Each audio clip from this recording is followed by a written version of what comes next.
but he is definitively leaving. You don't hire Don Yee to be your agent when Michigan has a $150 million contract sitting on the table. All you need to do is sign it. You don't do that unless you are going to the NFL next Tuesday. There are a lot of very connectable dots here, right? And I think, look, we don't know. 2 years ago, you would have thought when he went up to Minnesota to interview, he was getting that job, but he didn't get it, right? Like, it was connected with Denver last year, it didn't work out.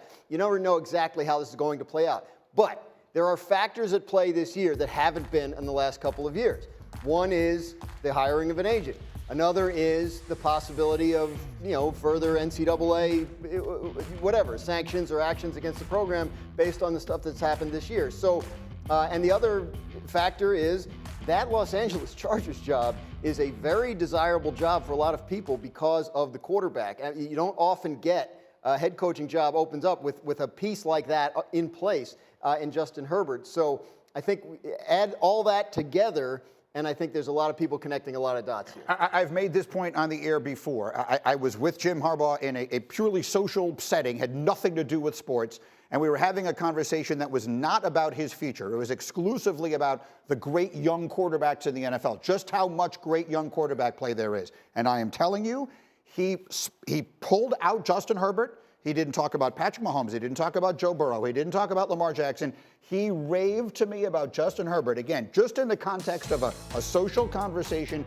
nonstop. I will be stunned, Neek, if they offer him that job if he doesn't take it. It's a tough one to pass up. Normally you take jobs, there are like desolate situations where you are hoping to find a quarterback. We see so many coach-quarterback combos in and out in the NFL. If you find a spot where you know the hardest question to answer is already answered for you, that's a hard thing to pass up, because when is the next time you're going to get an opportunity to coach a situation where you know you have a Pro Bowl, All-Pro level difference maker at quarterback? He hasn't reached those great heights yet, but we know that he has the capability. Just the guys you were listing, right? Like Lamar Jackson and Patrick Mahomes. Those jobs aren't coming open, right? So, yes, I think the Charger job is a little more complex and difficult than I think people want to assume, just based on their roster, the salary cap situations they have, some decisions they have to make. But to your point, having the quarterback makes every other decision feel easier. It's right? the hardest job. I mean, it's the hardest question to answer in maybe professional sports, but definitely in football, is who is going to play quarterback? Do we have a chance or not? It's a lot dependent on how good that position is. They have one there. So I don't think that if he is interested in this job, I don't think he's going to be the only high-profile guy interested in the Chargers job. I think it's going to be very popular. There's a couple things attached to the conversation. Number one, he'll be the most highly sought-after guy in a long time when it comes to the NFL, just because of his success at different levels. He's going to be playing for the national championship on Monday night. Right. So is the Chargers organization and the Spanos family ready to pay up? Because it is not going to be cheap. He will be that highly desired.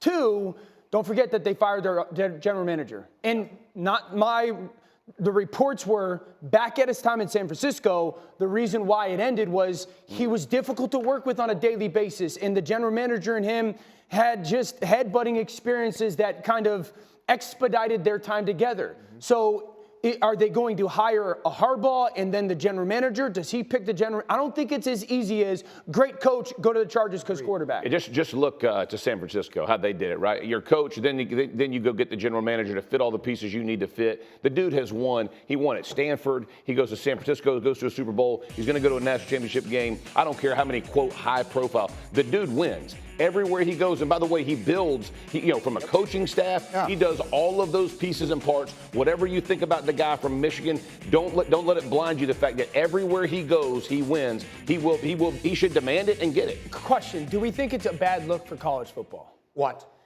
I mean, first of all, Michigan is one of the top 3, 4, 5 jobs in college football. Money is not a problem for them when it comes to their coach.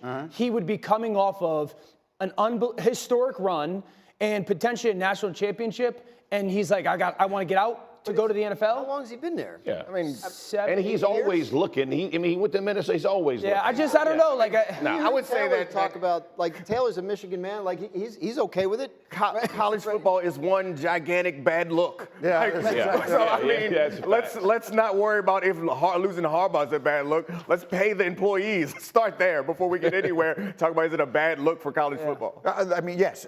If we were to start figuring out all the different bad looks for college football right now, Harbaugh even as that would. I agree with that. That would be a low one. I also would like to just quickly throw in, do not overlook the possibility of the Raiders. I think the Raiders are another There are real connections there for sure. Don Yee, Tom Brady, all that stuff. They could draft his quarterback, who he has been raving about, J.J. McCarthy. I'm sure that he'll talk to them. I don't think that one should be overlooked either.